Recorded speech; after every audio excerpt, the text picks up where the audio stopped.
إسماعيل محمد iyo Munira Cabdullaahi waxay la jirsadeen qaniisiinta waxay ogol yihiin in qaniisnimo caruurta la baro iyo buugaag qaniisnimo caruurta iskuulaadka lagu dhigo Ohio sidee ayay shalay u codeeyeen labadii sharci ee la keenay aqalka hoose ee Ohio waxay taageereen dimuqraadiga oo waxay ka soo horjeesteen labadii sharci ee wateen jamhuuriga Republikaanka arta meel walba joogtaan waa salaamatihiin ومحمد فارح شالي تاريخ مركي اهيد بشي لحاد لباتني كوديدي 2023 مال 4 دور شرعية وحالة كيني عقل كهوسي اوهايو شرعياشان وحا كميدها لبا شرعي قاسة لبدان شرعي وحو اها ميدكا كوات هاوس بيل 8 بيل كان وحالة مجلس The Parents Bill of Rights حقوق أيو وحوسينية والدين تعرضت وحلا بريو primary education and secondary education middle school high school عرضت وحلا بريو دمان إن لسه عسي والدين وحول بو سكول كل بريو كوساب سمح برشة وكل شيء عافمات كودا إن وحول بو عافمات كوساب سن إن والدين تلوش ولا غلطشتو إذا وقتين مع المها وحابتي مراكب كوبتي إن سكولات كل قديجو بواق يوحوا بواق تقنيسين تلكانو عرورتا سو galmoonayaan la keeno caruurta la qalo waayaga waalidiinta laga tashanaynin buwaagti waxbarashada caruurta laga baranayna waalidiinta laga tashanaynin walaa ay midaas ka qabaan ayaa laba republicana biilkan soo qoreen nin iyo naag republicana ayaa biilkan soo qoray ayagoo waa la tashtay xaafadooda meesha laga socday waalidiin badan la tashtay ayay biilkan soo qoreen waxaana u bixiyeen the Parents Bill of Rights waxay sheegayaan biilkan in xaq u leeyihiin waalidiinta Ohio buwaagta qaniisiinta iyo waxa anshaxumada inta la barin ka hor ama loo sheegin iskuulku inuu muhiim tahay inuu weysiiyo waalidiinta waalidkan uu xaq u leeyahay in cunugiisa uu ka joojin karo waxbarashadaas uu ka bixin karo kalaaskana ka saari karo caafimaadyaasha maalmahan qal waxa soo baxayay in caruur yariis la qalay ayagoo gaaray 7 sano 10 sano jir oo gabar wiil iska dhigayso wiilna gabar iska dhigayo oo aan xataa waalidiinta aan loo sheegeenin mental health kana arrintaas dib u keentay midaan ayada marka biilkan xoog wuxuu siinayay waalidiinta wuxuuna ka hor imaanayay wax walba oo caruurta qaniisnimo looga dhigi karo biilkan waxaa loo codeeyay sidatan 65 waxay dhaheen yey oo waxaan la jirnaa biilkan waa biil fiican oo waalidiinta u fiican wax walba oo caruurtooda qaniisnimo ama buwaag ah ama wax walba la barayo waalidiinta ayaa marka hore loo sheegaa waalidkana xaq u leeyahay inuu diiday in kale iyo caafimaadkooda wax walba ku saabsan 29 waxay dhaheen no nay ayay dhaheen shanna way ka aamusnaayeen ama goobta way ka maqnaayeen nasiib daro 29kii diiday biilkan oo yiri waalidka xaq ma laha caruurtooda wax la barayo in loo sheego caafimaadkoodana xaq ma laha waxa ka mid ahaa gabadhii iyo wiilkii aan dooranay ee la kala yiraahdo Ismaaciil Maxamed iyo Munira Cabdullaahi oo hadana reer Columbus juhdi dhaqaale xoog awood maal aan isku geenay sanadkii hore 2022 aanu dooranay ayaa biilkan ka hor yimid oo diiday ayagoo la safarnay dimuqraadiga iyo kuwa u doodo xuquuqda qaniisiinta LGBTQ+ ka biilka labaad magaciisa waxaa la yiraahdaa Save Women Sports Act biilkan asaga waxaa la yiraahdaa House Bill 68 wuxuu sheegayaa in dumarka sportskooda cayaarahooda u protect garanayo oo ilaalinayo qofka hadduu dumar yahay dhadig yahay sportska dhadiga ayay joogaysaa hadduu lab yahay uu nin yahayna sportska ama cayaaraha ragga ayuu joogayaa nin hadduu isqalo naag iska dhigo ma ku beeri karo sportska dumarka kama qayb gali karo biilkan marka wuxuu awood badan siinayay genderka labada dhadig ciyaarahooda in la kala saaro biologically qofka hadduu ku dhashay ninkuu joogayaa naag hadduu ku dhashay naagtu joogaysaa waxaa loo kala codeeyay sida tan yey waxaa yiri 64 oo biilkan ogolaaday nay waxaa yiri 28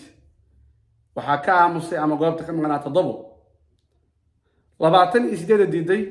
oo tiri maya musqula qaniisiinta waa loo suubin karaa ninka transgenderka hadduu isqalo sportska dumarku ku biiri karaa oo qaniisnimada iyo waxaas la jirsatay waxaa ka mid ahaa xildhibaan Ismaaciil Maxamed adu jadaan magaciisa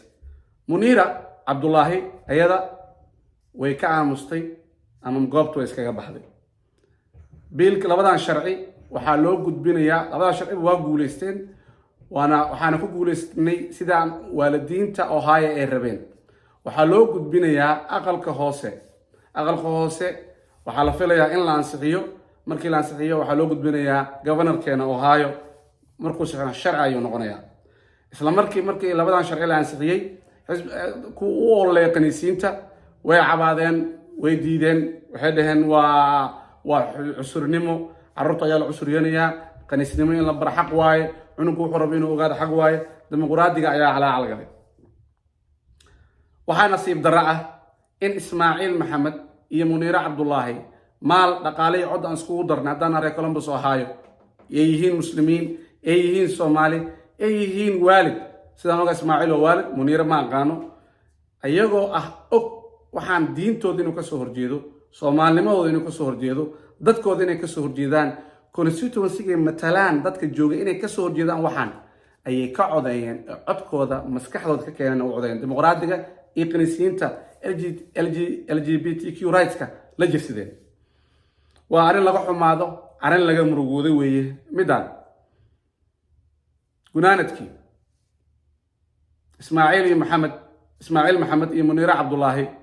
aniga Ismaaciil waan u codeeyay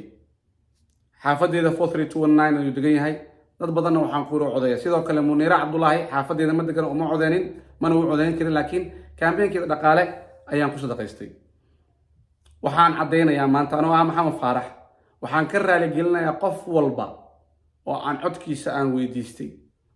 inuu isa kii cafiyo maadaama aan shaxumo wax diinteenna dhaqankeenna bini'aadamnimada ka soo jeeda ku kaceen waxaan alla ka baryayaa inuu cafiyo waxaan ka xumaa nafsadeeda oo ka xumaa codkaan u codeeyay Ismaaciil in gabadheeda 5 sano maana jirta bishideed ayay waxay aadaysaa kindergarten school iskuulada waxaan ka cabsi qabay maalmaha waxa lagu barayo aan ognahay aan shaxumada buwaagta la keenayo in ninkii aan u codeeyay uu yiri Maxamed Faarax iyo waalidiinta kale ma haboono in loo sheego carruurtooda buwaagta ee loo barayo iyo waxbarashada la barayo iyo kaniisnimada looga sheekeynayo inay isqali karaan carruurteeda yar ma haboono in waalidiinta la socodsiiyo aniga ayaa gacanteeda isku toogtay aan dhihi karaa markaan codeynayay soo jeedaan fiidiyogaana codeynayay gacanteeda isku toogtay waan ka xumahay midaan gunaanadkii reer Ohio Columbus Ohio jaalid Soomaalida Columbus Ohio masaajidada community-ga dhammaan waa in la xisaabtamaa Ismaaciil Maxamed iyo Muniira Cabdullaahi waa in la weydiiyaa waxa ku kale famidaan yay kala tashteen markii codeynayeen biilashan sharciyaasha yay kala tashteen baaris dowladda badanaa waxay shalay iyo maanta cid kala tashteen malaha maskaxda ay ka maayeen dimuqraadiga iyo kaniisnimada ururada kaniisnimada ay raaceen oo codeeyeen hatta dadkii u campaign-kooda ka shaqeynayay markaan wareysay cid ay kala tashteen malaha waa in la xisaabtamaa waa in loo wacaa masaajidada looga wacaa community-ga loo dadka community-ga waa inay hor imaadaan la weydiiyaa sababaha ku kaliftay ee u la jirsadeen anshax xumada oo wana hirmaadeen waalidiinta Ismaaciil iyo Muniira dadka soo hor istaaga la hadla maxaa idin ku kalifay waa maxay sababta maxaad uga hor imaadeen dadkiina waxay ka hor ee rabin diintiina maxaad uga hor imaadeen islaamka wada ogtihiin in alle qoomuluud uu ku cadaabay kaniisnimo darteed waxaan aaminsanahay in waalidiintiin ay diin fiican soo bareen waxaan aaminsanahay in si fiican ay idin koriyeen laakiin waxaan ka xumahay juhdi iyo dhaqaale ayagoo waalidiintiina idin geliyay ogtihiin diinta qalad iyo sax maanta kale ogtihiin in ka badan sameeyay aad jirtaan inaad qaladkan fooshaxon maanta aad gasheen oo aad diintiina ka hor imaadeen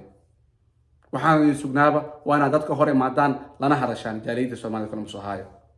waxaan waana u dirayaa fariin u dirayaa dhammaan Soomaalida ku nool Mareykanka maalmaha waa la socotaan wo culture-ka dimuqraadiga iskuulaadka waxay ka wadaan fadlan ka digtoono qofka codeynaysa ha ka shalayni sida aniga maanta uga shalaayo kale ogsoono markaad qofka u codeynaysid dimuqraadiga dhanba ha u codeyn wax kale ma aaminsana oo aan qaniisnimo ahayn iyo carruurta in la baro 5 sano jir xataa waxay ogoleen inay isqalo wax walba buwaagta qaniisnimo galmoodka looga sheekeeyo fadlan ka digtoonaada jaalid Soomaalida waxaan ka sugayaa inay la xisaabtamaan Ismaaciil iyo Muniira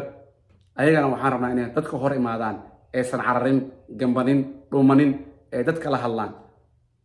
waxaan ka sugnaaba waa jawaabtooda iyo kacdoon ay sameeyaan Soomaalida degan Columbus Ohio waa maxamed faarax videogan la wadaag asxaabtada social media una sheeg arrinta dhabta ah ee ka jirta Columbus falalka foosho xun shaqayaasha foosho xun ee rabaan inay keenaan dimuqraadiga iyo Ismaaciil Muniirana ogeysii dadkiina